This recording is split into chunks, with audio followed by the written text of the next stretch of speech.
దేవుని నామానికి స్తోత్రములు.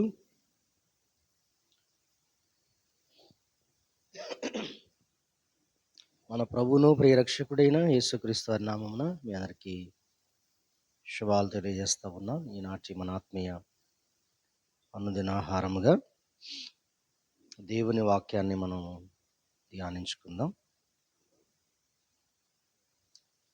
పరిశుద్ధ బైబిల్ గ్రంథంలో నుంచి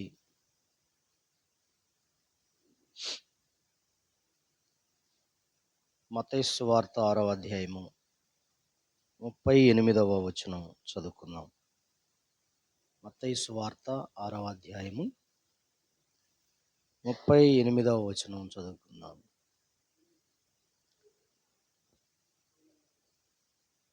ఆరవ అధ్యాయం అంతే చదవండి. 33వ వచనం. కాబట్టి మీరు ఆయన రాజ్యమును నీతిని మొదట వెదకుడి, అప్పుడు అవన్నీ మీకు అనుగ్రహింపబడును. చాలా ఈ వాక్యంలో మనం చూసినట్లయితే 6వ అధ్యాయంలో ఈ 25వ వచనం నుండి చివరి వరకు కూడా మనం చూసినట్లయితే మనిషి దేనికోసం ఆరాటపడుతున్నాడో, దేనికోసం చింతిస్తున్నాడో, ఆహారం కోసం, వస్త్రాల కోసం పడే పాట్లు ఇవన్నీ ఇక్కడ కనిపిస్తూ ఉంటాయి. అయితే ప్రభు అన్నారు, వీటి కోసం మీరు కాదు చింతపడేది, ఏమి తినాలి, ఏమి త్రాగాలి, ఏమి ధరించుకోవాలనేటువంటి చింత కాదు మీకు కావాల్సింది. మొదట నా రాజ్యమును, మీరు నీతిని వెతకండి. మొదటిగా మీరు ఏం వెతకాలి? రాజ్యమును, ఆయన రాజ్యమును, నీతిని వెతకండి, అప్పుడు అవన్నీ మీకు దొరుకుతాయి. అంటే పైవన్నీ దొరకటానికి, తినడానికి తిండి, కట్టుకోవడానికి వస్త్రం, ఆహారం ఇవన్నీ కూడాను దొరకటానికి వాటి కోసం మీరు పరిగెత్తకండి. ముందు ఆయన రాజ్యమును, నీతిని వెతకండి, అప్పుడు అవి మీకు అనుగ్రహించబడతాయి. ఇక్కడ మనం గమనించినట్లయితే ఏది మొదట, ఏది అనేది మనం ఆలోచించుకోవాల్సిన అవసరం ఉంది.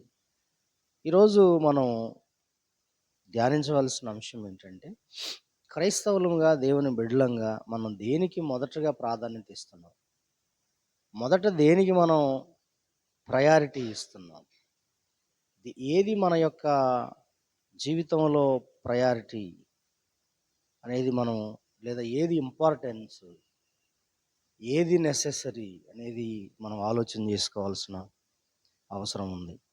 మనం దేన్నైతే ప్రేమిస్తామో దానికి టైం ఇస్తాం. మనం దేన్నైతే ప్రేమిస్తామో దానితో మనం టైం స్పెండ్ చేస్తాం. లేకపోతే టైము ఇవ్వము, ప్రాధాన్యత ఇవ్వము. కనుక మన జీవితంలో మనం ఆలోచన చేస్తే యేసయ్య చెప్పినటువంటి ఈ వచనాలలో మొదట మనం దేనికి మన మొదటి స్థానం, లేదా దేనికి మన యొక్క ఇంపార్టెన్స్, దేనికి మన యొక్క ప్రాధాన్యత అనేది మనం గమనించాల్సిన అవసరం ఉంది. దేవుడా, మన జీవితాల్లో దేవుడు ఉన్నాడా? దేవునికి మొదటి స్థానం ఇస్తున్నామా? ప్రథమ స్థానం ఇస్తున్నామా? జాబ్ ఆర్ వర్క్ దానికి ప్రాధాన్యత ఇస్తున్నామా? లేకపోతే మన లగ్జరీ, మన యొక్క ప్లెజర్స్కు మనం అవకాశం ఇస్తున్నామా? ఇవి ప్రాముఖ్యంగా ఎంచుతున్నామా అనేది మనం ఆలోచించుకోవాలి. 3 విషయాలు మన ముందు ఎప్పుడు ప్రతి మనిషికి ఉంటే దేవుడు ఉంటాడు, లేకపోతే ఉద్యోగం, పని ఉండొచ్చు, మూడవది సరదాలు, సుఖాలు ఉండొచ్చు.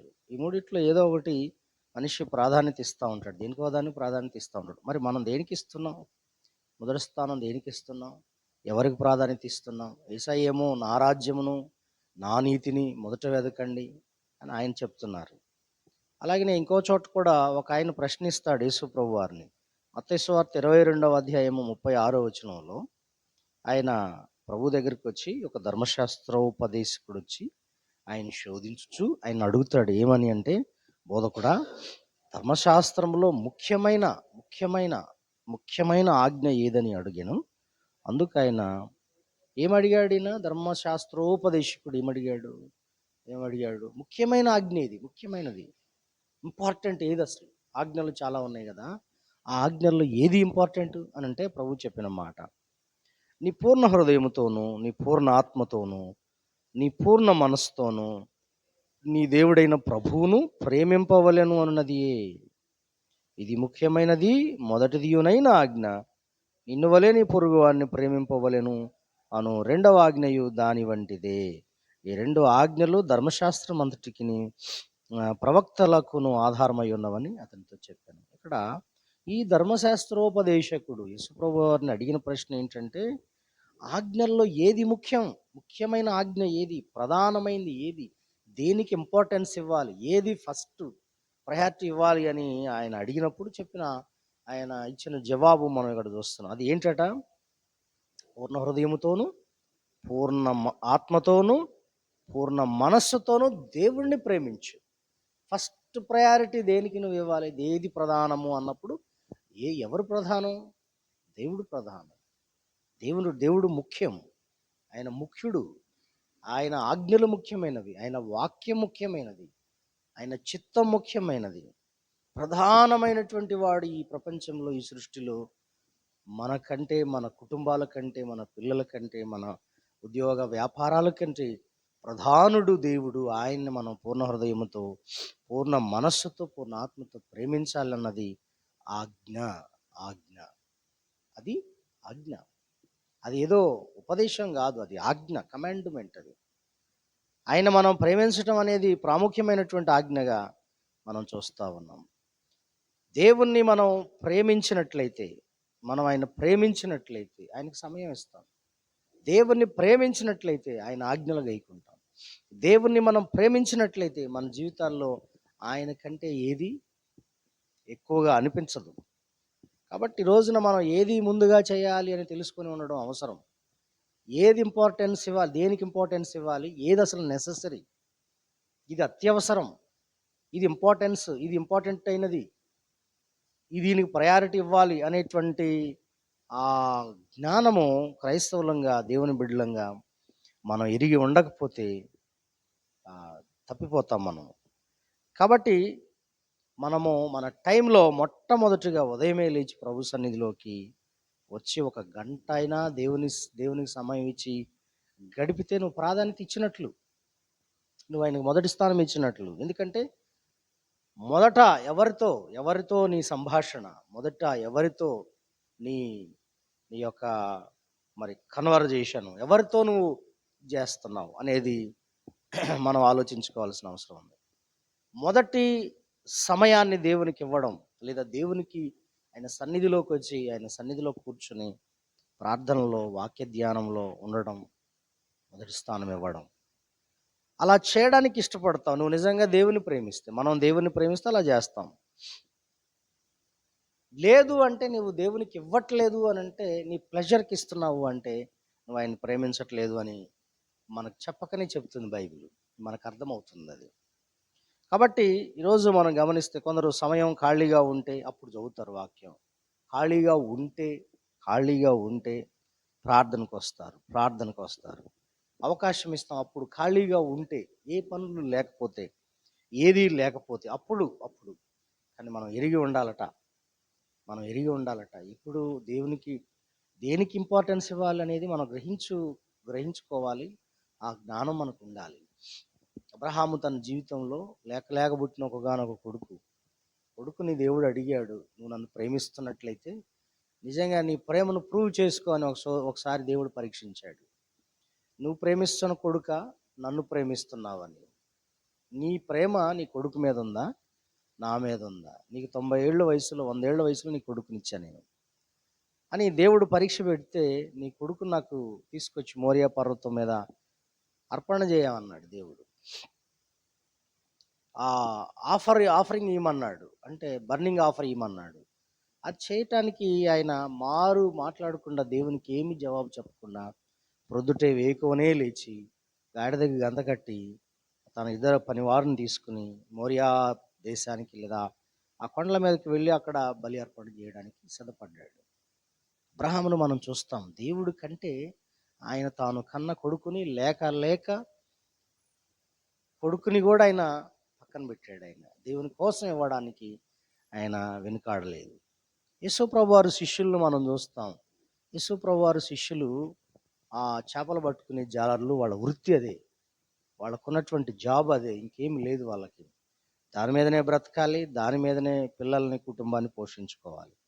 యేసయ్య వచ్చాడు, రండి నన్ను వెంబడించండి.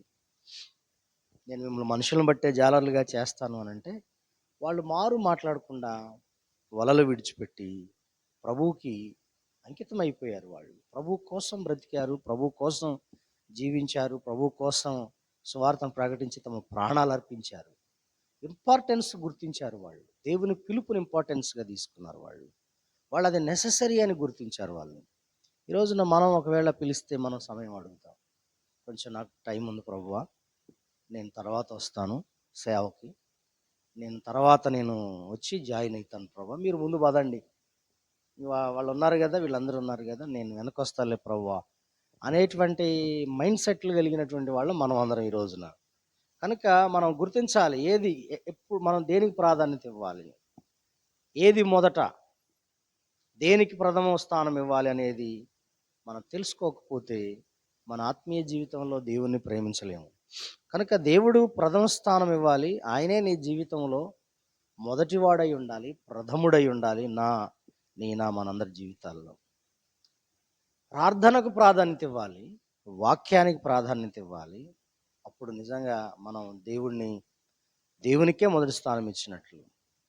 నిజంగా తెల్లవారుజామున లేచి మనం ప్రార్థన చేయడానికి మన శరీరాలు సహకరించట్లే. ఉదయకాలమే లేచి బద్ధకంతో మనం ఉంటున్నాం. అలాంటి సమయంలో నిజంగా మనం దేవునికి ప్రాధాన్యత ఇస్తున్నట్లు కాదు అది. నిజంగా రోజంతా దేవునిలో గడిపితే ఎంత హుషారుగా ఉంటాం, ఎంత షార్ప్గా ఉంటాం. నీ మనస్సు, నీ శరీరము, ఇవన్నీ కూడా. ఇంకా దేవుడు నీ టాలెంట్స్ని ప్రార్థనలో గడపటం ద్వారా, వాక్యాన్ని వినడం ద్వారా నిన్ను ఇంకా షార్ప్ చేస్తాడు దేవుడు. కానీ పదును పెట్టబడతాం, అది గుర్తించలేకపోతున్నారు ఈనాడున్న క్రైస్తవ లోకం. ఇంకా నీ పనిని విజయవంతంగా చేయగలుగుతావు అది మార్నింగ్ నువ్వు దేవుని వాక్యాన్ని ధ్యానించినప్పుడు, మార్నింగ్ నువ్వు ప్రేయర్లో గడిపినప్పుడు. కాబట్టి ఇది మనం గుర్తుపెట్టుకోవాలి. కొంతమంది ఏం చేస్తారంటే రాత్రంతా వాళ్ళు టెన్షన్తోనే పడుకుంటారు, లేటుగా టెన్షన్తో పడుకుని తెల్లారి లేవలేని పరిస్థితి. ఇలాంటి టెన్షన్లన్నిటికీ స్వస్థ చెప్పాలంటే, ఇలాంటి టెన్షన్లన్నిటికీ మరి నువ్వు వాటన్నిటిని దూరం పెట్టి ఉండగలగాలి అంటే, దేవునికి ఉదయకాలం ఇంపార్టెన్స్ ఇవ్వగలగాలి అంటే, ఆయన ప్రథమ స్థానం ఇవ్వాలి అంటే, ప్రయారిటీ ఇవ్వాలంటే నిశ్చయంగా టెన్షన్ లేకుండా ప్రశాంతంగా రాత్రి వేళ పడుకో, ప్రార్థన చేసుకుని మళ్ళీ ఉదయకాలమే దేవా నన్ను లేవనెత్తు నాయన అని చెప్పి కనుక నువ్వు అడిగితే దేవుడు సహాయం చేస్తాడు, నిన్ను షార్ప్ చేస్తాడు, నీ శరీరాన్ని, నీ మనసుని షార్ప్ చేస్తాడు. లేదంటే ఎవరో ఒకరి ద్వారా ఆయన లేపి ముందుకు నడిపిస్తాడు. ప్రసంగి 10వ అధ్యాయం 10వ వచనంలో అంటాడు, ఏమంటాడంటే అక్కడ ఒక మాట రాస్తుంటుంది. ఏమని? ప్రసంగి 10:10లో, ఆయుధము ముద్దుగా ఉన్న ఎడల, ఇనుప ఆయుధము ముద్దుగా ఉన్న ఎడల మరి పదును పెట్టాలి అని అంటాడు, లేదంటే బలము ఎక్కువగా ప్రయోగించాల్సి ఉంటుంది అంటాడు. ఒకసారి చదవండి 10వ అధ్యాయము. ఇనుప ఆయుధము మొదుగా ఉన్నప్పుడు దానిని పదును చేయని ఎడల పనిలో ఎక్కువ బలము వినియోగింపవలెను. అయితే కార్యసిద్ధి జ్ఞానమే ప్రధానం. మీ వాక్యాన్ని గమనించండి. ఒక గొడ్డలి, ఒక కత్తి, ఏదో ఒకటి మనం తీసుకుని ఒక చెట్లు నరుకుతూ ఉండగా గొడ్డలి, పదును లేని గొడ్డలి లేదా పదును లేని కత్తి ఉపయోగించి నరుకుతూ ఉన్నాం. నిజానికి అది పదును లేని కారణంగా మనం ఏం చేస్తాం, ఎక్కువ బలాన్ని మనం ప్రయోగించాల్సి ఉంటుంది, ఎక్కువ శక్తిని మనం వినియోగించాల్సి ఉంటుంది. ఒక అర్ధగంట, గంట, 2 గంటలు కూడా పట్టవచ్చు అదంతా నరకటానికి. అదే కనుక గొడ్డలి పదునుగా షార్ప్గా, అలాగనే కత్తి పదునుగా షార్ప్గా ఉందనుకోండి, ఎంత సమయంలో గంట 2 గంటలు చేసేటువంటి పనిని నీవు చాలా ఈజీగా అర్ధ గంటలో చేసేయచ్చు. సక్క నరికి పడేసేసి పక్కన పడేయచ్చు. కనుక మనం గమనించినట్లయితే ఈ యొక్క పదును ఎక్కడి నుంచి వస్తుంది, ఈ రకమైనటువంటి ఈ షార్ప్నెస్ ఎక్కడి నుంచి వస్తుంది మనకి, ఈ రకమైనటువంటి చురుకుదనం, ఈ రకమైనటువంటి ఉత్సాహము, ఇలాంటి శక్తి, బలం మనకి ఎక్కడి నుంచి వస్తుందంటే ప్రభువుకి మొదటి స్థానం ఇవ్వడంలోనే ఉంది, ప్రార్థన చేయడంలోనే ఉంది, దేవుని సన్నిధిలో ఉదయకాలం గడపటంలోనే ఉంది. కనుక ఎవరు నీకు మొదటి స్థానం? ఎవరికి ఇస్తున్నావు? దేనికి ప్రాధాన్యత ఇస్తున్నావు అనేది ఒకసారి ఆలోచన చేసుకోవాలి. మొదటిగా దేవుడా? ఎస్, దేవుడికే మొదటి స్థానం ఇవ్వాలి. మనమందరం సంఘము అందరూ కూడా క్రైస్తవులైన బిడ్డలైన వారందరూ ప్రథమ స్థానము ఎప్పుడైనా దేవుడే అయి ఉండాలి. నిన్ను పిచ్చోడు అనుకోవచ్చు, నిన్ను వెర్రోడు అనుకోవచ్చు. వీడేంట్రా బాబు మాట్లాడితే దేవుడు అంటాడు మొదట అనుకోవచ్చు. అనుకున్నా సరే మనం ఆయనకే ఇవ్వాల్సిన అవసరం ఉంది. రెండవది, మనం ఆలోచన చేస్తే నీ పనా, ఉద్యోగం, వ్యాపారమా, ఏది ముఖ్యం ఇందులో? పని, ఉద్యోగం, వ్యాపారం, లేకపోతే ఇంకేదైనా? 90వ కీర్తన 17వ వచనంలో అంటాడు, 90వ కీర్తన 17వ వచనం మనం చూసినట్లయితే అక్కడ అంటాడు, మా చేతి పనులను స్థిరపరచము. 12వ వచనం అనుకుంటుంది. 17వ వచనం, మా దేవుడైన యెహోవా ప్రసన్నత మా మీద ఉండునుగాక, మా చేతి పనిని మాకు స్థిరపరచము, మా చేతి పనిని స్థిరపరచము. మన చేతి పనులు స్థిరపరచబడాలి అని అంటే, మన చేతి పనులు దీవించబడాలి అంటే ఆ ఫస్ట్ ప్రయారిటీ దేవుడికి ఇవ్వాలి. మనం మొదటిగా ఆయనకి ఇవ్వాలి. సెకండ్ మన యొక్క పని, ఉద్యోగం, మన యొక్క బిజినెస్, ఇవన్నీ. అప్పుడు నిజంగా ఎంత దీవించబడతామో, మనం ఎంత ఆశ్చర్యపడతాం. యోబు గ్రంథం 1వ అధ్యాయం 10వ వచనంలో యోబు గారి యొక్క జీవితాన్ని మనం చూస్తే ఆయన భక్తి మొదటి అధ్యాయం మొదటి వచనాల్లో కనపడుతుంది. ఆయన భక్తి, ఆయన యథార్థవర్తనుడు, న్యాయవంతుడు, దేవుని యందు భయభక్తులు కలిగి చెడుతనాన్ని విడిచిపెట్టినవాడు. 10వ వచనానికి వచ్చేసరికి ఆయన, నీవు అతనికి అతని ఇంటి వారికి కలిగినదంతటికి చుట్టూ కంచె వేశావు కాబట్టి అతడు దీవించబడ్డాడు అని సాతానుడు సాక్ష్యం చెప్పాడు.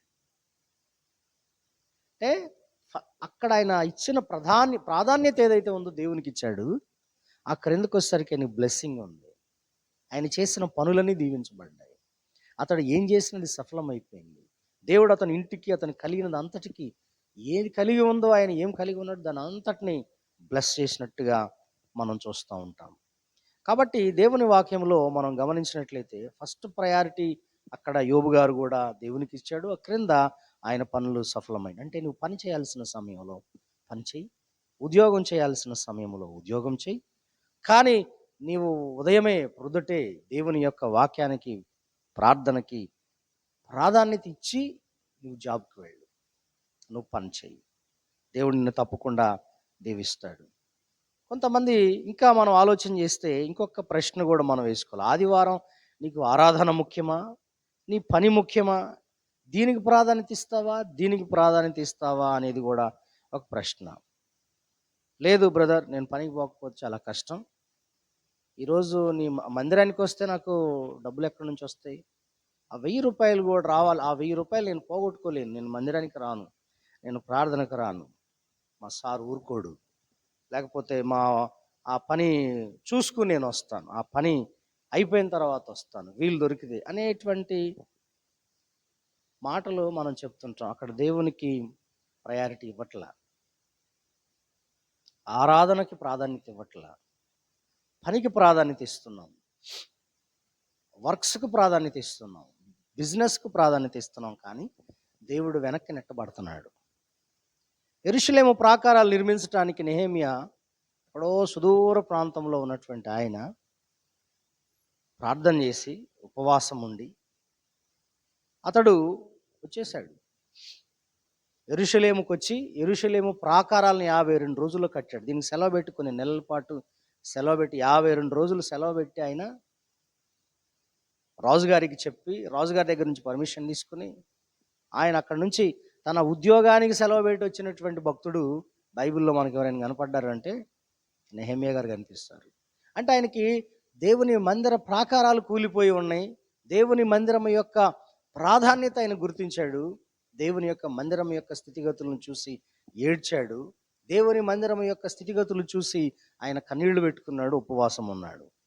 ఈ రోజున మనం పరిస్థితి ఏమిటి అని మనం ఆలోచన చేస్తే, విశ్వాసులైన వారు, క్రైస్తవ దేవుని బిడ్డలు ఈ రోజున ఒక ఉద్యోగం అనే చోట దాంట్లో ఇరుక్కుపోయి నిజంగా దేవునికి ప్రాధాన్యత ఇవ్వలేని స్థితిలో చాలామంది ఉన్నారు. కొన్నిసార్లు జరిగే ఇన్సిడెంట్లకి మనం ఏం చేయలేము, బాధ్యత మనం ఏం చేయాలి? దేవుడే దానికి సహాయం చేయాలి. కొన్నిసార్లు జరుగుతాయి. కానీ మన మనస్సులో మాత్రం దేవునికే ప్రాధాన్యత ఉండాలి. దేవా, నేను ఇది చేయాలనుకుంటున్నాను. కానీ ఇందులో నుంచి వచ్చే అవకాశం నాకు లేదు అంటే అది వేరే విషయం. కానీ నీ ప్రాధాన్యత, నీ ఇంపార్టెన్స్ ఎవరిది? ఎవరికి? ఎవరికి మనం ఇంపార్టెన్స్? ఆదివారము, మందిరము, ఆ రోజు దేవుని సన్నిధిలో ఉండడానికి దానికి ఇస్తున్నామా? దేనికి ఇస్తున్నాం? ఆరాధన కంటే నువ్వు దేనికి ఇస్తున్నావు ఇంపార్టెన్స్? ఏది నీకు ప్రయారిటీ ఇస్తున్నావు అనేది మనము ఆలోచించుకోవాలి. కానీ చాలామంది చర్చికి వచ్చేటువంటి దేవుని బిడ్డల విశ్వాసులు, ఈనాడు క్రైస్తవులు చేస్తున్నటువంటి దానిలో అర్థం లేని పరిస్థితి అయిపోయింది. ఇంపార్టెన్స్ ఇవ్వని పరిస్థితిలోకి వెళ్ళిపోయారు. చాలా బిజినెస్ విషయంలో అలాగనే. కాబట్టి ఆదివారం ముఖ్యమా? ఆరాధన ముఖ్యమా? ఇంకో ప్రశ్న కూడా మనం వేసుకోవచ్చు. ఆదివారం ఆరాధన ముఖ్యమా? లేకపోతే ఫంక్షన్లు ముఖ్యమా? కొంతమంది ఫంక్షన్లకు ప్రయారిటీ ఇస్తారు. ఆదివారం ఆరాధన విడిచిపెట్టేసి ఫంక్షన్లకు ప్రాధాన్యత ఇస్తారు. ఆరాధన ఎంత ప్రాముఖ్యమో, దేవుని సన్నిధిలో గడపటం ఎంత ప్రాముఖ్యమో, ఆయన్ని మనం ఆ సమయంలో దాన్ని ఒక దినం గడుపుట 1000 దినాల కంటే శ్రేష్టం అంటుంది కదా వాక్యం. సమాజముగా కూడుట మానవద్దని వాక్యం చెప్తుంది కదా. నీ కోసం ప్రాణం పెట్టిన, మనందరి కోసం కల్వరి శిలువలో ప్రాణం అర్పించిన రక్షకుణ్ణి విడిచిపెట్టి మనం ఏం చేస్తున్నాం? ఆ రోజున మనం ఫంక్షన్లు ముఖ్యంగా చూస్తాం. ఫంక్షన్లే ప్రాధాన్యతగా ఎంచే విశ్వాసులు ఈ రోజున ఎక్కువైపోయారు. ఆదివారం ఫంక్షన్, ఆదివారం ఏది విడిచిపెట్టం మనం. ఆ సమయాన్ని కూడా దేవుడికి ఇచ్చే ఆ 2 గంటల సమయాన్ని కూడా దొంగిలించి, అమ్మో ఈ ఫంక్షన్ మళ్ళీ రాదు, ప్రయారిటీ దానికి ఇస్తున్నాం, ఇంపార్టెన్స్ దానికి ఇస్తున్నాం. నీకోసం ప్రాణం పెట్టి రక్తం కార్చిన రక్షకుడి యొక్క విలువ కంటే నీకు ఫంక్షన్ చాలా ప్రాముఖ్యం అయిపోయింది. ఏదో ఒకసారి మనం ఆలోచన చేసుకోవాల్సిన అవసరం ఉంది. మూడవది ఇది. ఒకటి, దేవుడు ముఖ్యమా? ఏది ముఖ్యం? మొదటి స్థానం ఎవరికి ఇస్తున్నాం? రెండవది పని లేక ఉద్యోగం, వ్యాపారం, దేవుడు. మూడవది ఆదివారం ఆరాధన, ఫంక్షన్లు, ఏది ప్రయాణాలు, ఏది ముఖ్యం? నాలుగవది మనం ఆలోచన చేసినట్లయితే నీ ప్లెజర్, నీ సుఖం, నిద్ర, నీ సరదాలు. ఏమోనండి, మా పిల్లలు మరి వాళ్ళు ఎప్పుడు ఉండరు కాబట్టి ఈరోజే ఆదివారం, ఈరోజే సభలు జరుగుతున్న సమయంలో, మీటింగ్స్ జరుగుతున్న సమయంలో, ఉపవాస కోడికలు జరుగుతున్న సమయంలో అప్పుడు వీళ్ళు ప్లెజర్ తీసుకుంటారు. వీళ్ళు అప్పుడు సుఖంగా పడుకుంటారు, అప్పుడు వెళ్ళి చేస్తుంటారు. అన్ని సమయాల్లో వీళ్ళు సెలవు పెట్టరు. కొంతమంది దేవుని మందిరానికి రావడానికి కానీ, ఆ కార్యక్రమాలకు రావడానికి కానీ, అలాంటి సమయాల్లోనే వీళ్ళు చక్కగా జలసాలకి వెళ్తూ ఉంటారు. కదండి? ఇలాంటి మిస్టేక్స్ మనం చాలాసార్లు చేస్తూ ఉంటాం. కొంతమంది పిల్లలు చదువు ముఖ్యమా? పిల్లలు చదువుకుంటున్న సమయంలో చదువు ముఖ్యమా? జలసాలు ముఖ్యమా? లేకపోతే ఫంక్షన్లు ముఖ్యం? పిల్లలకి ఎగ్జామ్స్ ఉన్నాయి, అక్కడ ఇంపార్టెన్స్ను గుర్తించారు కొంతమంది తల్లిదండ్రులు. ఇది ముఖ్యంగా ఎంచి ఇటు పోతారు వాళ్ళని తీసుకొని, వాడు ఎగ్జామ్లో ఫెయిల్ అవుతాడు. ఆ ఇంపార్టెన్స్ని అర్థం చేసుకోలేని దుస్థితి కొంతమంది తల్లిదండ్రులు. ఆ ఇంపార్టెన్స్ను గుర్తించలేని పరిస్థితి. ఏది అవసరమో, అందుకే ఏది అవసరమో ఏది అత్యవసరమో ఎరిగి ఉండాలి. లేకపోతే అజ్ఞానులమై మనము దేవునికి ఇవ్వాల్సిన ప్రాధాన్యత దేనికి, ఎప్పుడు, ఎలా. కొంతమంది భార్య అనారోగ్యంతో ఉంటే లేదా భర్త అనారోగ్యంతో ఉంటే వీళ్ళ ఆలోచనలు, వీళ్ళ జీవితాలు వేరుగా ఉంటాయి. అక్కడ ఇవ్వాల్సిన ఇంపార్టెన్స్ ఇవ్వకపోవటం, ఇవ్వాల్సిన ప్రాధాన్యత ఇవ్వకపోవటం, మిస్టేక్లు చేస్తూ ఉంటారు. అందుకే ఒకసారి మనం అక్కడి నుంచి నేను అదే చెప్పుకుంటూ వచ్చాను. నేను దేవుడు, వాక్యము, ప్రార్థన, ఆరాధన, దేవుని పరిచర్య, సభలు, ఇవన్నీ దేవుని లిస్టులో ఉంటాయి. ఇవన్నీ కూడాను దేవుని స్థానంలో ఉంటాయి. ఇవన్నీ కూడా తర్వాత మన పని, మన ఉద్యోగం, మన వ్యాపారం, మన భార్యా పిల్లలు, మన కుటుంబాలు, ఇవన్నీ కూడా మన ఫంక్షన్లు, ఇవన్నీ కిందికి వస్తూ ఉంటాయి. ఆ లిస్ట్ అంతా కూడా. ఈ లిస్ట్ అంతటిని మీరు పరిశీలన చేసుకోండి, నీకు చాలా కనపడుతూ ఉంటాయి, మనందరికి కనపడుతుంది. ఇందులో ఎక్కడ మనం దేవునికి స్థానం ఇస్తున్నాం, ప్రాధాన్యత ఇస్తున్నాం? ఇందులో ఏది ఇంపార్టెన్స్, అసలు ముఖ్యం ఏది? ఇప్పుడు ఏది ముఖ్యం? ఇప్పుడు ఏది అవసరం? ఇప్పుడు ఏం నేను చెయ్యాలి అనేటువంటి జ్ఞానం, ఆలోచన మనకు ఉండాలి. ఇక మొదట ఆయన రాజ్యమును, నీతిని వెతకండి. ఆయన రాజ్యమును వెతకండి, నీతిని వెతకండి. బైబిల్ ఎక్కడ నీ వర్క్ చేయొద్దంట్లే, ఎక్కడ నీ బిజినెస్ చేయొద్దంట్లా, ఎక్కడ నీ జాబ్ చేయొద్దంట్లా, ఎక్కడ నువ్వు నీ కుటుంబాన్ని నిర్లక్ష్యం చేయొద్దంట్లా. ఫస్ట్ ప్రయారిటీ దేనికి, ఎవరికి? దేవుడికి ఇవ్వాల్సినటువంటి, వాక్యానికి ఇవ్వాల్సినటువంటి, ఆరాధనకి ఇవ్వాల్సినటువంటి, ఆదివారం ఇవ్వాల్సినటువంటి ప్రయారిటీని కిందికి తీసుకొచ్చి అన్నీ నువ్వు ప్లెజర్స్, నీ వర్క్స్, నీ జాబ్స్ అన్నీ ముందు పెట్టినప్పుడు నువ్వు ఇవ్వనట్టు.